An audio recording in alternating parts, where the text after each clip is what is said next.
India TV YouTube channel को subscribe करें और बेल आइकन दबाएं।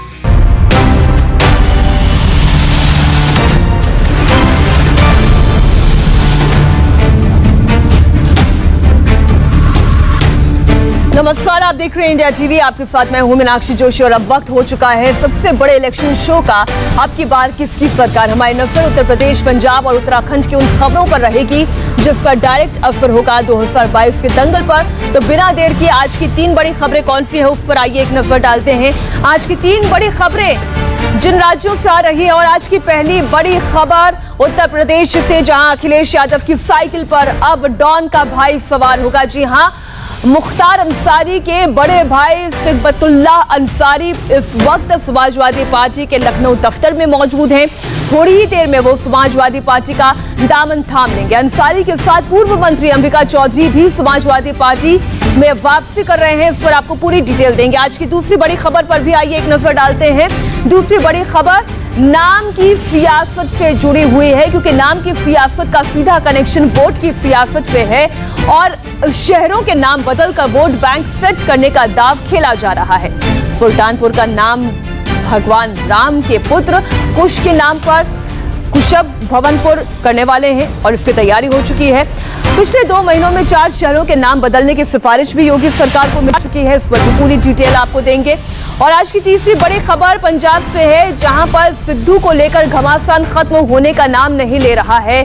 सिद्धू ने कल ईंट से ईंट बजा देने की धमकी दी, तो आज कांग्रेस नेता मनीष तिवारी ने सिद्धू पर पलटवार किया।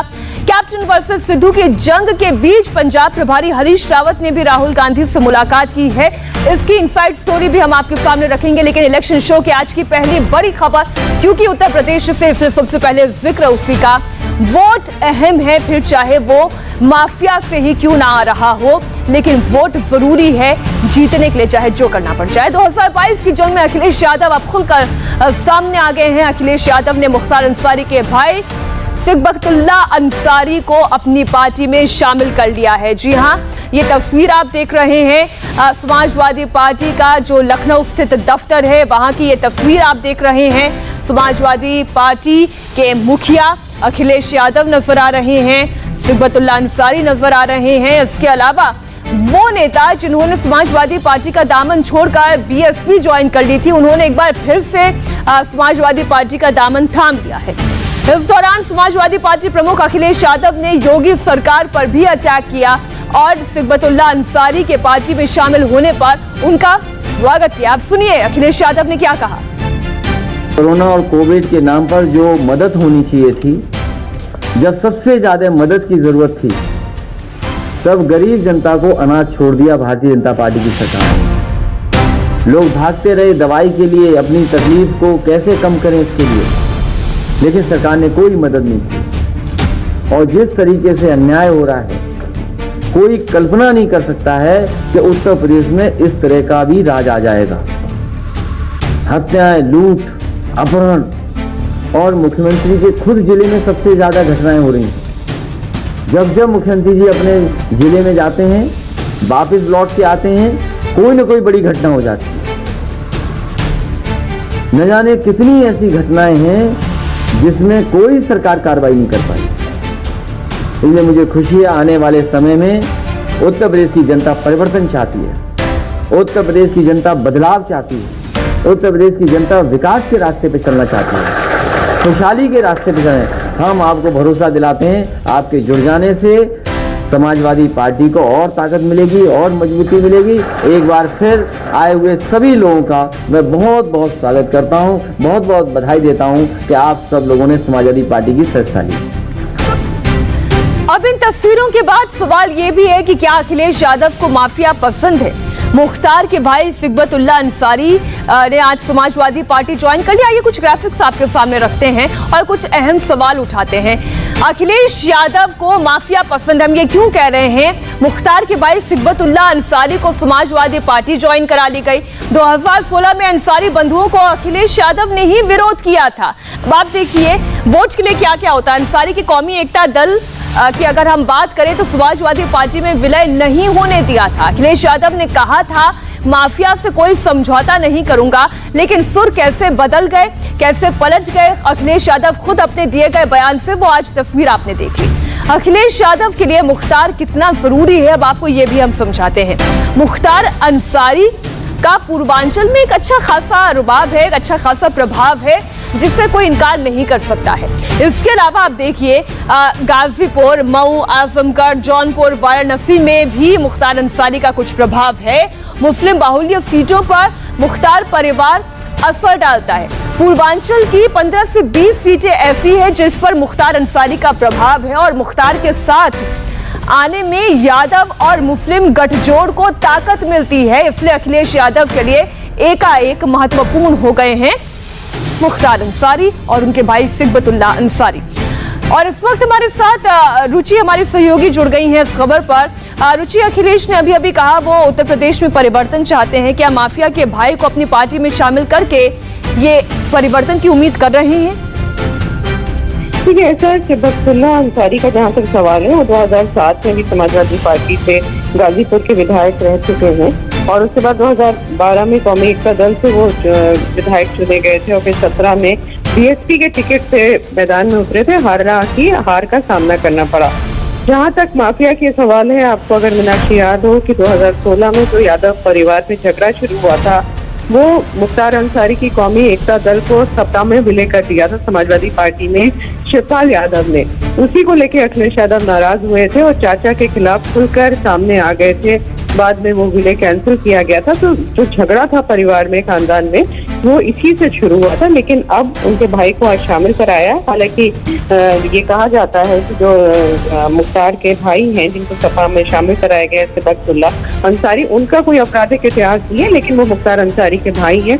इसलिए कहा जा रहा है क्योंकि चुनाव है और अखिलेश यादव की नजर पूर्वांचल की उन सीट पर है जिन पर मुख्तार अंसारी और उनके परिवार का होल्ड बताया जाता है कि उनके जरिए वो सीट जीत सकते हैं।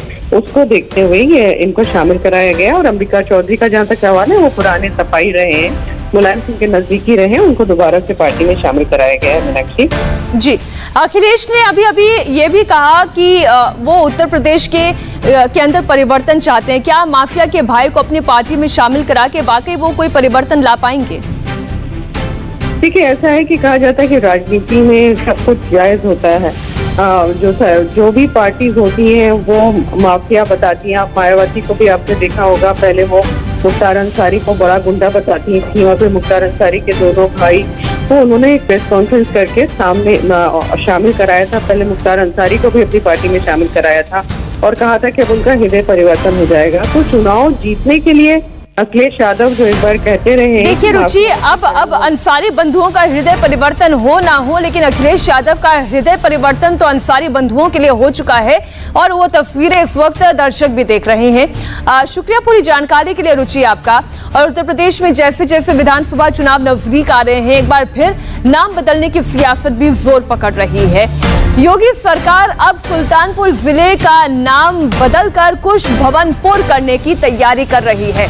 जी हां, भगवान श्री राम के बेटे कुश के नाम पर अब सुल्तानपुर जिले का नाम रखने का फैसला किया गया है। राजस्व परिषद ने इस प्रस्ताव को संस्तुति शासन को भेज दिया है और अब नाम बदलने को लेकर योगी कैबिनेट इस पर अंतिम मुहर लगाएगी, यानी अंतिम फैसला मुख्यमंत्री योगी आदित्यनाथ का रहेगा। तो सुल्तानपुर का नाम बदला जाएगा, तो फिर नाम क्या रखा जाएगा और उसके लिए क्या तैयारी की गई है, आइए आपको डिटेल इसके ऊपर एक दे देते हैं। सुल्तानपुर का नाम बदलकर कुश भवनपुर रखा जा सकता है और इस पर तैयारी भी कर ली गई है। क्या नाम होगा ये तो पहले से ही तय कर लिया गया है। इस मामले में भगवान राम के पुत्र कुश के नाम पर कुश भवनपुर रखा जाएगा। लंबुआ के विधायक देवमणि द्विवेदी ने सबसे पहले इस मुद्दे को उठाया था। सांसद मेनका गांधी ने भी नाम बदलने का समर्थन किया।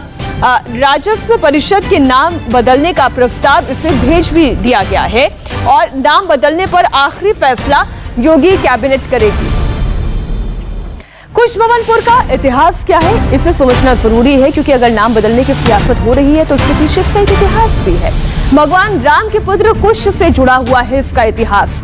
अयोध्या से सटे कुश भवनपुर को कुश ने ही बसाया था। सीता जी की याद में सीताकुंड घाट भी बनाया गया था। सुल्तानपुर के। अगर गेजेटियर को आप देखें तो कुछ भवनपुर का नाम उसमें मिलता है। मुगलों के काल में मुगलों ने इसका नाम बदलकर सुल्तानपुर कर दिया था। गेजेटियर में इस बात का देखिए ये पूरा जिक्र है, मुगलों ने नाम बदलकर सुल्तानपुर इसका कर दिया था। और स्थानीय लोगों की अगर बात करें तो वो भी कुश को अपना महाराजा मानते हैं और इसलिए इस नाम बदलने के पक्ष में नजर भी आते हैं।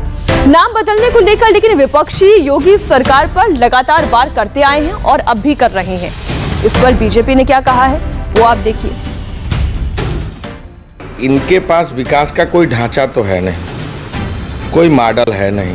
इवेंट मैनेजमेंट, नाम बदलना, पोस्टर लगाना, होर्डिंग लगाना और नंबर 1 लिखने के अलावा, मेट्रो पर प्रचार करने के अलावा ये मुख्यमंत्री हर मामले में फेल साबित हुए हैं। उत्तर प्रदेश से विदाई का समय मुख्यमंत्री का आ गया है। नाम बदलने, चेहरा बदलने, अब भारतीय जनता पार्टी के जाने का समय आ गया है। मैं आपसे कह रहा हूँ कोई लखनऊ मत जाना, और लखनऊ अगर आप गए और मुख्यमंत्री जी को पता लग गया तो ज़रूरी नहीं उसी नाम से आप वापस आओ लखनऊ से, क्योंकि हमारे मुख्यमंत्री जी का रंग रंगाना और नाम बदलना ये नया फैशन है। क्योंकि काम किया नहीं है, चुनाव में जाना है तो किसी भी मोहल्ले का नाम बदला जा सकता है, किसी भी गांव का नाम बदला जा सकता है। अखिलेश जी अपनी बुआ के साथ नूरा कुश्ती करते रहे कि कभी वो नाम बदलें और उसके बाद वो नाम बदलें, तो ये नूरा कुश्ती तो आप लोग ने करी है। हम तो कहीं कुछ भी करते हैं तो वो चाहे वो इलाहाबाद का प्रयागराज हो तो इतिहास को जो कि पुराण काल से चला आ रहा है उसको हम लोग सही करते हैं। आपकी तरह ये नहीं है कि जो गजनी के लोग आए और गजनी के लोगों ने जो नाम बनाया उसी पे चलते रहे। तो नाम पर बात होगी या काम पर बात होगी, लेकिन उत्तर प्रदेश की यह सियासत गजब की सियासत है। एक छोटे से ब्रेक के बाद हम आपको बताएंगे खबर पंजाब की भी, जहां कांग्रेस की कलह पर सिद्धू की चेतावनी पर कांग्रेस आला कमान अब क्या करने वाला है, इस पर पूरी इनसाइड स्टोरी एक छोटे से ब्रेक के बाद।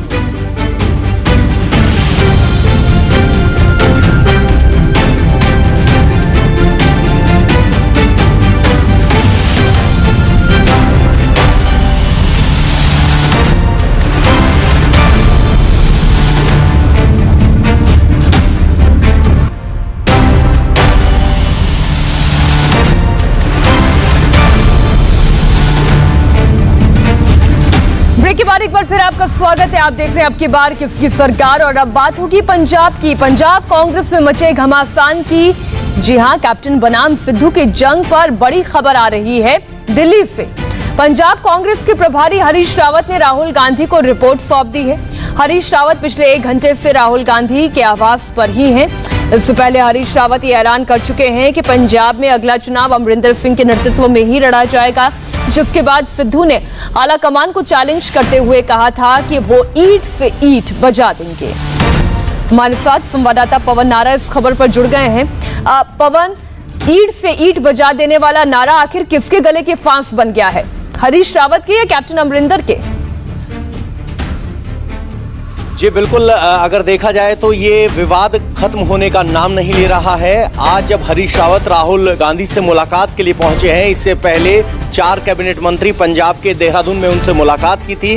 हालांकि उस मुलाकात के बाद हरीश रावत ने कहा था कि कैप्टन अमरिंदर ही पंजाब चुनाव में सीएम चेहरा होंगे, लेकिन सिद्धू वर्सेस कैप्टन अमरिंदर की लड़ाई इतनी आसानी से खत्म होती नजर नहीं आ रही। और जिस तरीके से एक दूसरे गुट पर हमला किया जा रहा है और खुद सिद्धू कह रहे हैं ईंट से ईंट बजा देंगे, तो देखना होगा कि क्या सिद्धू के लिए कोई मैसेज निकल कर आता है इस बैठक के बाद, या इस पूरे द्वंद्व में किस तरह बात सेटल होती है। क्योंकि पहले कयास लगाए जा रहे थे कि अगर सिद्धू को पीसीसी चीफ बनाया जाता है तो सत्ता के 2 केंद्र बनेंगे और वो चुनाव में आगे बढ़ेंगे, लेकिन वो दोनों ही सत्ता के केंद्र अभी आपस में टकराते नजर आ रहे हैं। चाहे वो सिद्धू के सलाहकार का फेसबुक पोस्ट हो जिस पर किए गए बाकी सरकार की तरफ से हमले हों, यानी यहाँ कांग्रेस वर्सेस कांग्रेस का द्वंद्व चल रहा है, जिसके रेफरी की भूमिका में राहुल गांधी है और रिपोर्ट लेकर हरीश रावत पहुंचे हैं। बिल्कुल, हम इंतजार करते हैं कि इस मीटिंग के बाद क्या निकलता है। शुक्रिया फिलहाल पूरी जानकारी के लिए पवन आप।